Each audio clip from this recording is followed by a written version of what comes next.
Historia que tú hiciste, historia por hacer. C'est ça mon gars, c'est ça bordel. On a gagné le derby madrilène 2-0, victoire donc du Real Madrid à domicile pour conforter une fois de plus et bien évidemment comme d'habitude notre avance en tête de la Liga. Le titre se rapproche de plus en plus, même si bien sûr on est qu'à la demi-saison, la mi-saison pardon. Il faudra bien sûr ne pas sous-estimer les adversaires et continuer dans cette lancée pour être couronné à la fin. Belle victoire en tout cas les gars du Real Madrid, on peut qu'applaudir notre équipe qui a fait aujourd'hui une masterclass footballistique. Le football a vaincu le rugby, on peut dire ça un petit peu comme ça. L'Atlético Madrid qui a pu essayer de mettre des coups, de jouer un petit peu leur jeu comme vous avez tous, plein de vices, plein de jeux hachés pour montrer en tout cas pas mal de temps faibles du côté du Real Madrid, ou du moins des temps morts, pas des temps faibles mais plutôt des temps morts. Mais l'Atlético Madrid aujourd'hui qui s'est fait bousculer en même temps dans le physique parce qu'on a répondu aux défis physiques qu'ils proposaient, on les a bousculés tactiquement et techniquement, on leur a laissé que très peu d'occasions et le peu d'occasions qu'ils ont eu,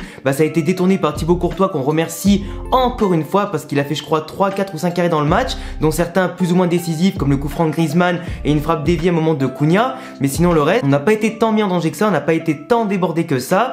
L'Atlético Madrid, c'est vrai quand même que quand tu vois leur effectif, ils ont beaucoup d'attaquants et beaucoup de ressources offensives quand même, c'est impressionnant. Les mecs font sortir Correa et Griezmann, t'as de l'autre côté, t'as Joao Félix et Thomas Lemar qui vont rentrer, avec notamment Suarez aussi qui est rentré. Ils ont un réserve en tout cas d'attaque et de joueurs offensifs qui est impressionnant. Après, Simeone on le voit très bien, on sent en général que l'abondance de biens ne nuit pas, mais elle n'arrive pas forcément à trouver un schéma cohérent pour tous les faire jouer ensemble et du moins de la meilleure des façons dans les grands matchs. Mais vraiment là aujourd'hui Carlo Ancelotti m'a fait extrêmement plaisir, il a osé et du moins tenté le pari Benzema qui revenait de blessure, qui n'avait pas forcément fait beaucoup d'entraînement cette semaine et qui manquait un peu de rythme, il l'a mis.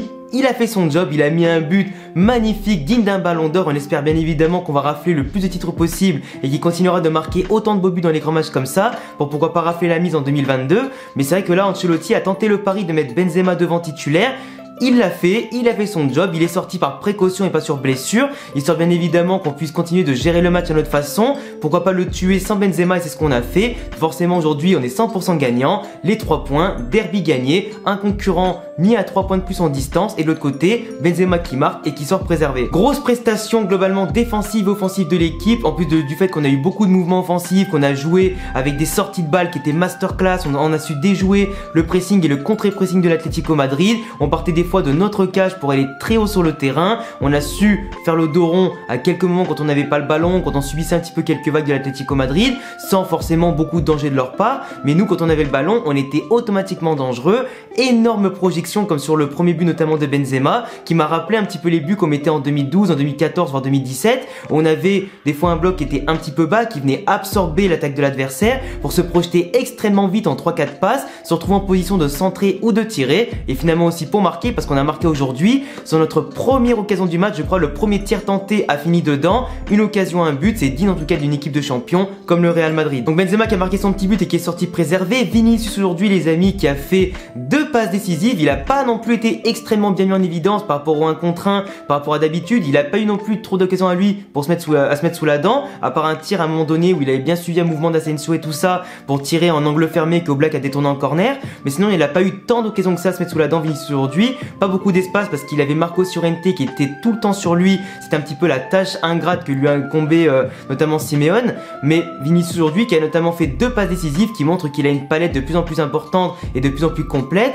autre que provoquer des actions, autre que pour marquer pourquoi pas les actions qu'il provoque lui-même ou pour participer aux actions, c'est aussi lui qui propose notamment la passe décisive pour les finir les deux et c'est extrêmement important. Un Vinicius qui a acquis le sang-froid pour donner le bon ballon au bon moment, déborder au bon moment et bien sûr centrer ou tirer quand il le faut, ça c'est un joueur complet qui va être énorme dans les prochaines saisons et qui l'est déjà actuellement. Ces 2 passes décisives sur Benzema, précision parfaite, le petit lobe en tout cas, le petit centre qui tombe nickel sur Benzema qui n'avait plus qu'à la reprendre avec le talent qu'il a. Le fait après sur le deuxième but marqué par Asensio qu'il déborde et qu'il voit bien Asensio de l'autre côté qui lui donne dans le bon tempo aussi et surtout parfaitement sur le pied gauche et pas sur le pied droit, c'est parfait, c'est parfait. Au final l'action a été très fluide des deux côtés dans les 2 buts, on a su déjouer les blocs de l'Atlético Madrid, les bousculer un petit peu dans leur retranchement, exploiter la moindre faille et espace et à la fin ça finit en but. Asensio d'ailleurs qui marque un joli but et d'ailleurs petit message pour lui et globalement pour tous les supporters du Real Madrid qui n'arrêtent pas sur les réseaux de critiquer Asensio.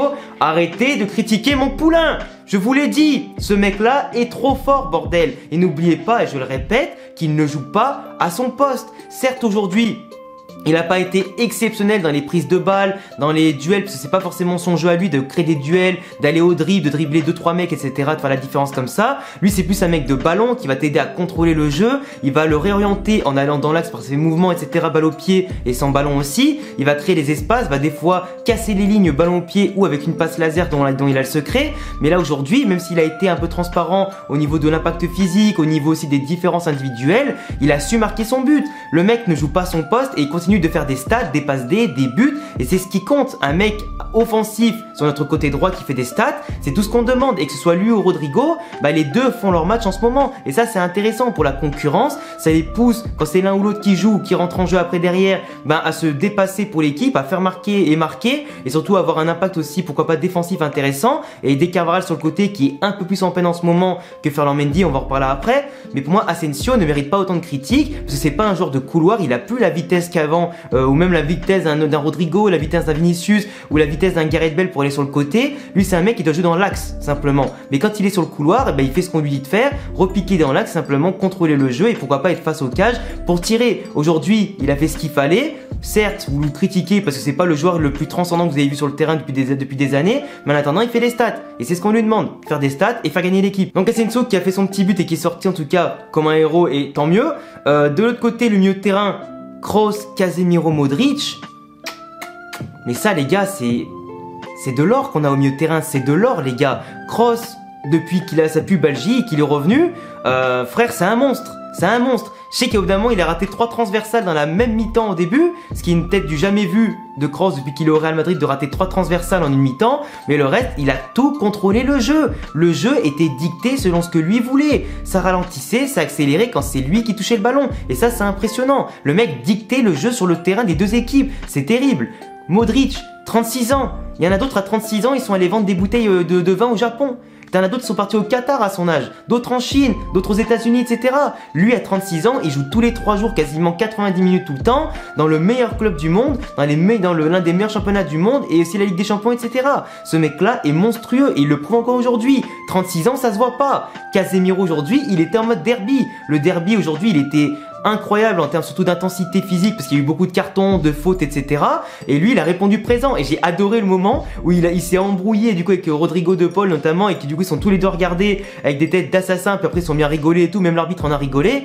C'était incroyable, tu vois, le petit derby classico Brésil et Argentine, il était présent aujourd'hui entre Casemiro et De Paul, les deux milieux de terrain un peu casseurs de part et d'autre, donc c'était cool, mais voilà, c'était vraiment l'intensité d'un derby qu'on attend. Notre milieu de terrain masterclass, l'attaque masterclass, la défense, Carvajal aujourd'hui, il était pas forcément dans tous les bons coups, parce qu'il aurait même pu prendre un jaune, et il aurait dû prendre un jaune sur sa faute sur Griezmann, mais on l'a senti un peu fébrile quand même à des moments. Sur les montées, il était un peu timide aujourd'hui. Défensivement, il a récupéré beaucoup de ballons, mais on a aussi beaucoup perdu. De l'autre côté, Mendy, il a pris un carton jaune un peu bête en fin de première mi-temps, mais sinon il a répondu aux défis physiques, il a débordé, il a apporté des solutions, il essaie de percuter balle au pied, même s'il n'a pas fait en tout cas après toutes les meilleures décisions ballon au pied, mais c'est pas forcément son rôle. Alaba, Militao, comme d'hab en ce moment, c'est la paire en or, c'est la charnière en or du Real Madrid. Militao, je vous dis, on l'a payé 50 millions, mais j'ai l'impression qu'on aurait pu le payer au moins 90 millions tellement ce mec a une marge de progression impressionnante, tellement maintenant il se met à monter sur les corners et à prendre quasiment tous les ballons sur les coups de pied arrêtés. Alaba, toujours le chef dans les grands matchs, il hausse le ton un peu comme un Casemiro, il rentre dans l'art, il a pas eu peur à un moment de se frotter à Suarez et des joueurs comme ça qui haussent un peu le ton et qui essaient un petit peu de l'embrouiller. Mais Alaba, tu vois, ça c'est un joueur de derby, ça c'est un joueur de grand club qui met sa grinta derrière et qui, quand il est là, ça passe pas. Quand il est là, ça passe pas. Son entente avec Militao, elle est impressionnante, il n'y a plus rien à dire. Courtois, j'en ai déjà parlé tout à l'heure, qui a fait des arrêts masterclass. Pareil, rien à dire, on est dans un derby contre l'Atlético Madrid qui est pour moi la deuxième meilleure équipe de Liga cette saison, et que le Real Madrid qui est premier et le Séville qui est la 3e meilleure équipe. Mais sinon, là tu vas faire un clean sheet contre un concurrent direct, c'est parfait. La défense et les gardiens a fait son taf, et le milieu de terrain aussi, l'attaque aussi. Qu'est-ce que tu veux de plus? Après Ancelotti qui a fait des changements du coup, donc pour Jovic qui s'est bien mis en évidence en tout cas sur l'action du deuxième but, donc on voit quand même qu'il est en confiance, qu'il est de plus en plus relâché et détendu par rapport à la pression qu'entourait son transfert et tout ça, depuis qu'il a marqué l'autre jour et qu'il a fait une passe D.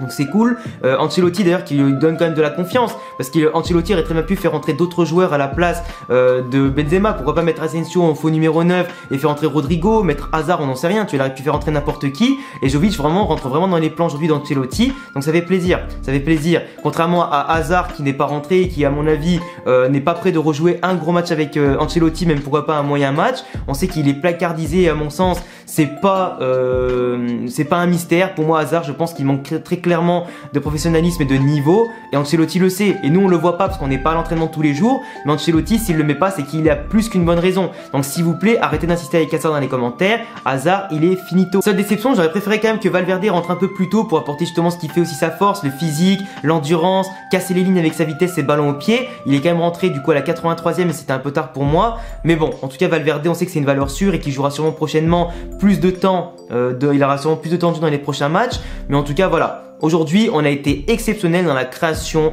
la construction, la solidarité, le dévouement pour l'équipe, tout pour la victoire, tout pour la afición, comme on dit souvent. Les supporters, à mon avis, étaient super contents, on est tous super contents. 3 points de plus en compteur pour renforcer notre équipe, bien sûr, au sommet de la Liga, en espérant que tout ça continue dans les prochaines semaines. Voilà les gars, c'est tout pour cette vidéo. En tout cas, le Real Madrid a fait le job, l'Atlético, on les a mangés comme c'était prévu, on va pas se mentir. J'espère que cette vidéo vous a plu, j'espère aussi que ce match vous a plu. Dites-moi tous vos avis sur le match en commentaire, vos tops, vos flops et tout ça. Je vous laisse également aussi vous abonner, cocher la cloche et laisser de gros pouces bleus. Abonnez-vous sur tous les réseaux qui s'affichent ici et en description. A bientôt la famille pour prochaine vidéo. Ciao.